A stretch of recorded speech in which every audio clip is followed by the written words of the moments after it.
A member of the Backstreet Boys is in this movie. That little kid on the slip and slide? Nick Carter from the Backstreet Boys. Look it up.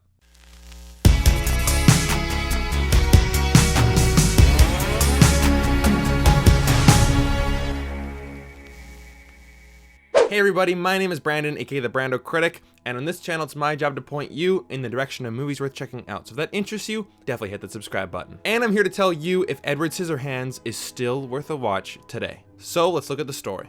So in Edward Scissorhands, we have Edward, played by Johnny Depp, and he is an artificial man created with scissors as hands, as you probably could have guessed from the title. He lives in a dark, mysterious mansion overlooking a small suburban town all alone because his inventor passed away before he could be completed. One day, a woman named Peg, played by Diane Wiest, discovers Edward in the mansion and brings him down to the small town and into her home. There, he meets the father/husband Bill, played by Alan Arkin, the youngest of the children Kevin, played by Robert Olivery, and the beautiful Kim, Winona Ryder, who Edward immediately has the hots for. And I mean, it's early 1990s Winona Ryder.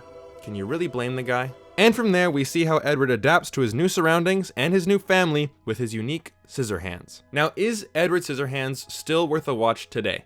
I would say absolutely. And I felt that as soon as the movie began with Danny Elfman's score and just the magical whimsy that this movie has. You know, I like to think of Tim Burton and Danny Elfman as a duo, kind of like John Williams and Steven Spielberg. The two just go hand in hand. Tim Burton's weird and stylish direction mixed with Danny Elfman's music, it just works so well, and it has this ability to just draw you in and get you really intrigued to what you're about to see, and the film never lets go. It's just an enthralling opening, and it's hard to explain. You really gotta see it to believe it. Yeah, you feel it right here. And of course, Johnny Depp is fantastic in this movie because he's just so wide-eyed and curious about this entirely new world to him. And I was thinking about this when watching the movie.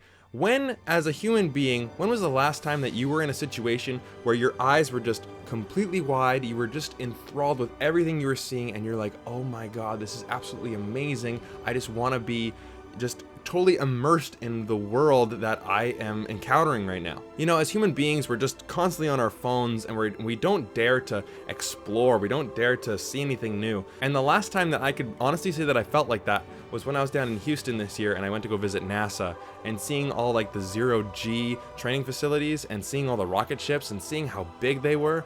Like, that was just an eye-opening experience to me, and I can relate to Edward because of that experience. My eyes were just, oh my god, this is amazing. And seeing that on screen portrayed through Johnny Depp is just, it's wonderful. It's really heartwarming, which leads to some great fish out of water comedy because he has been born and raised, or created and raised, in this dark Tim Burton-like mansion, and then he's brought to a town where he knows nothing. Everything is completely different to him, and he's just loving every minute of it. The fish out of water comedy is absolutely wonderful. And I just love how he gets into scenarios that us as human beings would feel extremely awkward in. He is just loving every single minute of it. I look at the makeup scene where Peg is just putting pounds and pounds of makeup on his face, and he's just sitting there like,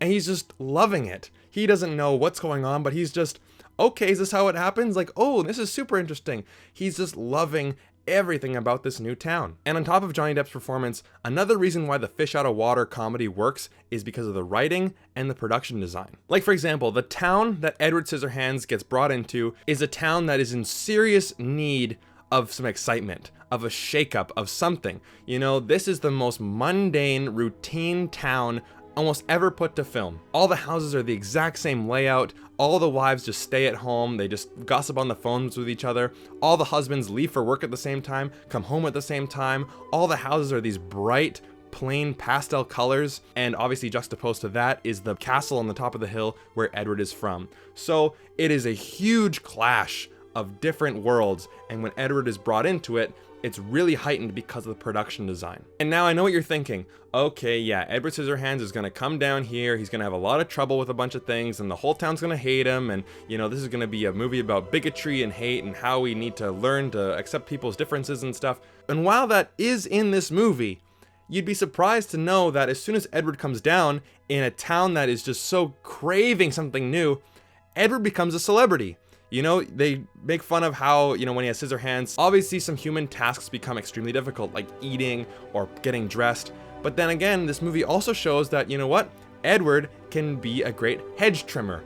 He can give great haircuts. He can be a great dog groomer. He can pick locks. He can do a bunch of things that humans can't do, and he becomes a monster celebrity. It doesn't go down the route you think it's going to go down. It goes in this completely new direction, which is so nice to see. It's so fresh. And even today, watching this movie back in 1990, like, this movie came out a long time ago, and it still feels fresh even to this day. Now, my only gripe with the movie would be Winona Ryder's character. Now, a bit of a minor spoiler, but the entire movie is told as like a bedtime story. Like, Winona Ryder's character is all grown up now, and she's telling the story of Edward Scissorhands to her granddaughter or whoever it may be, but it's being told through her eyes. So with that being said, it's kind of strange to know that the actual story, like the bulk of the movie, is not told through her point of view, and she's barely in it. And the overarching romance that's in this movie, if you can even call it that, really kind of comes out of nowhere. Again, you don't really know much about her, you don't really know much about her boyfriend, you don't really know much about that character dynamic between her boyfriend, and Edward. The movie is more about Edward finding his place in this new world, and she's not really in it too much. So the out of nowhere romance is a little jarring, and again, I did take note of it the first time while watching it, but Edward is such a likable protagonist, and he's just so wide-eyed, and you feel for him, and you understand that, you know what, this is the first girl that he's ever really had feelings for. Like, he just automatically saw her and fell in love, and like I said, it's Winona Ryder, so I don't blame him. But I give it a pass because Edward is so likable, and you know what? It is a nice romance to see. You like Winona Ryder, and you like Johnny Depp, and you like them together. Even though it might not be warranted, it's still nice to see. So in the end, I'm going to give Edward Scissorhands a 4 out of 5. I think this might be one of his best movies. I do need to rewatch Batman before I can definitely say this is Tim Burton's best movie. Or in fact, I gotta watch all of Tim Burton's movies. I just watched Sweeney Todd for the first time not too long ago. That was really good, but as of right now, Edward Scissorhands might be my favorite Tim Burton movie. But what about you guys? What is your favorite Tim Burton movie? Let me know down in the comment section down below. There are no wrong answers, unless he obviously didn't direct them or didn't make the movie. But regardless, I'd love to hear your thoughts. Let me know down in the comment section down below. And if you're new to this channel and you want to see more videos like this, definitely hit like and subscribe. And thank you so much for watching. Take care.